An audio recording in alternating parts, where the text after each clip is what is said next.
آپ کا مقدس نفس، یہ ایک روحانی اور فکری کتاب ہے جس میں مصنف انسان کی باطنی شناخت، خودی اور روحانی ارتقاء کے بارے میں گہرائی سے بات کرتے ہیں۔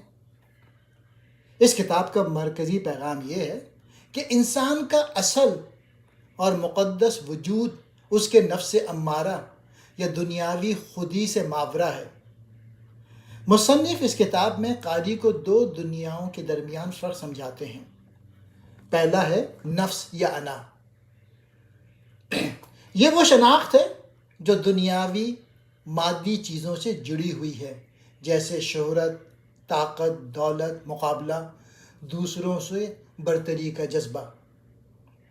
یہ خودی ہمیں دوسروں سے علیحدہ محسوس کراتی ہے، ہمیں خود غرض اور بے چین بناتی ہے۔ دوسرا ہے مقدس باطنی خودی، سیکرڈ سیلف۔ یہ ہماری اصل روحانی پہچان ہے۔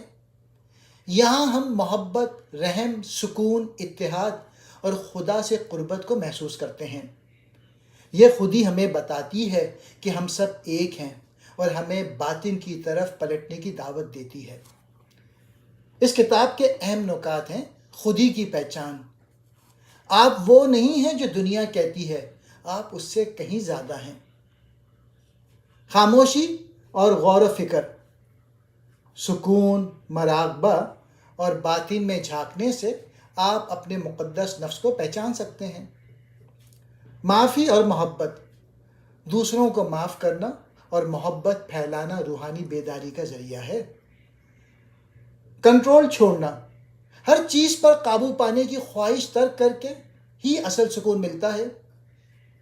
خود شناسی، اندر کا سفر ہی اصل نجات ہے۔ اپنے باطن سے جڑیں، انا کو چھوڑیں اور اپنی اصل روحانی پہچان کو اپنائیں۔ یہی آپ کی سیکرٹ سیلف ہے۔ مصنف کہتے ہیں کہ نفس یا انا کیا ہے؟ نفس یا انا انسان کی وہ سطحی شخص ہے جو صرف ظاہری دنیا، جسم، مقام اور دوسروں کی رائے پر منحصر ہوتی ہے۔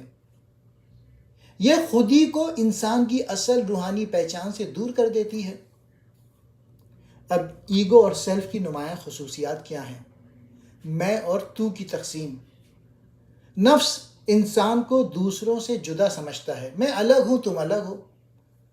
برتری اور مقابلہ، یہ دوسروں سے آگے نکلنے، بہتر نظر آنے اور خود کو برتر ثابت کرنے کی کوشش کرتا ہے۔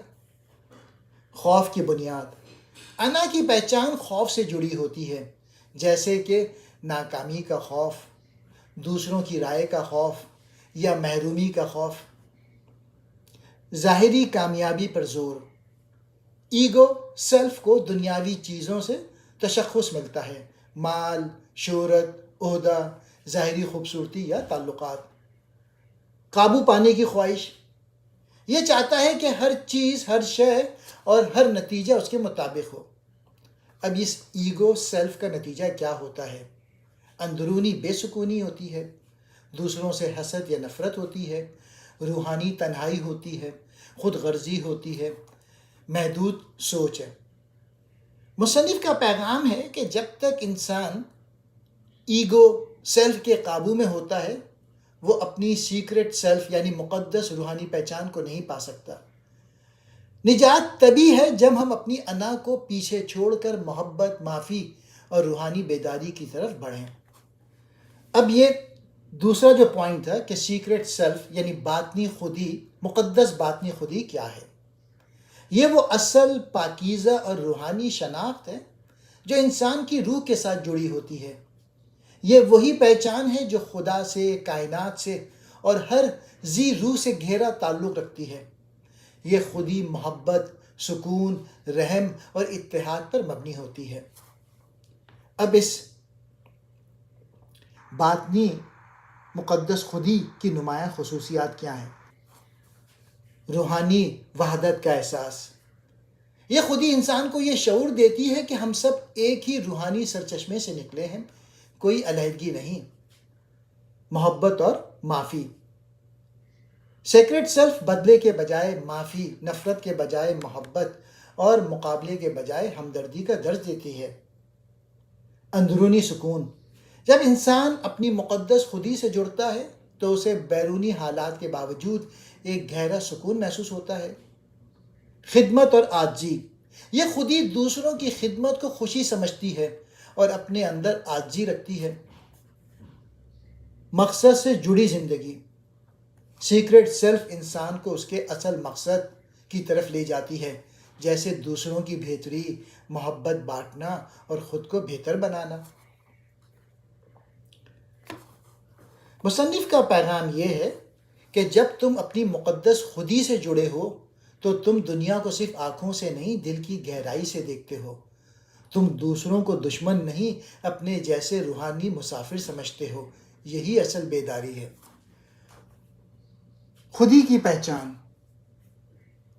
تم وہ نہیں ہو جو تم سوچتے ہو. مصنف بیان کرتے ہیں کہ ہم میں سے اکثر لوگ خود کو اپنی حیثیت، نوکری، شکل یا تعلقات کے ذریعے پہچانتے ہیں، حالانکہ یہ سب عارضی اور سطحی پہچان ہے. اصل خودی اس سے کہیں گہری ہے. ایگو یا نفس کی آواز کو سننا. ایگو ہمیں بتاتا ہے کہ ہم دوسروں سے الگ ہیں اور ہمیں کامیابی، مقابلہ اور کنٹرول کی طرف دھکیلتا ہے. مصنف سکھاتے ہیں کہ اس اندرونی آواز کو پہچاننا ضروری ہے تاکہ ہم اس سے آزاد ہو سکیں.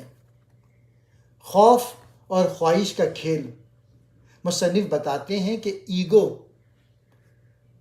دو طاقتور جذبات پر منحصر ہے: خوف کہ کہیں کچھ چھن نہ جائے اور خواہش کہ ہمیں کچھ اور چاہیے. یہی کیفیت انسان کو الجھا دیتی ہے. پھر مصنف کہتے ہیں تبدیلی کی راہ کیا ہے؟ معافی کی طاقت. مصنف کہتے ہیں کہ پہلا قدم دوسروں اور خود کو معاف کرنا. معافی روحانی آزادی کا دروازہ کھولتی ہے. خاموشی اور مراقبہ. مصنف زور دیتے ہیں کہ خاموشی، تنہائی اور مراقبے کے ذریعے انسان اپنی اندرونی آواز یعنی روح کو سن سکتا ہے. محبت کا راستہ اپنانا.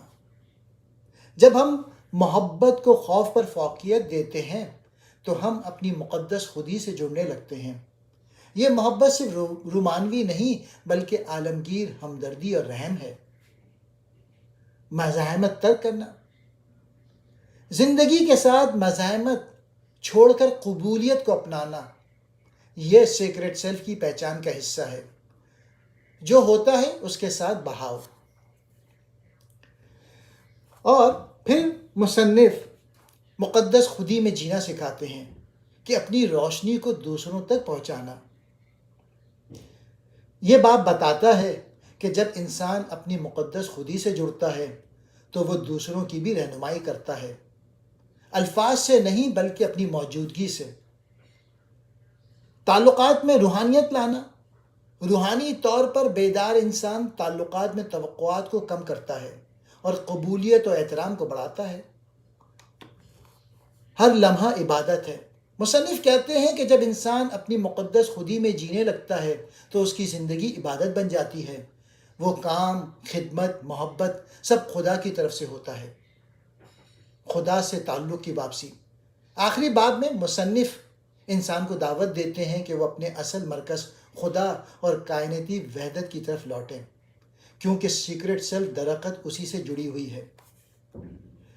مین میسج یہ ہے کہ اپنی انا کو پہچانو، اسے چھوڑو اور اپنی مقدس خودی کو گلے لگاؤ. تبھی تمہاری زندگی میں اصل سکون، محبت اور مقصد داخل ہوگا.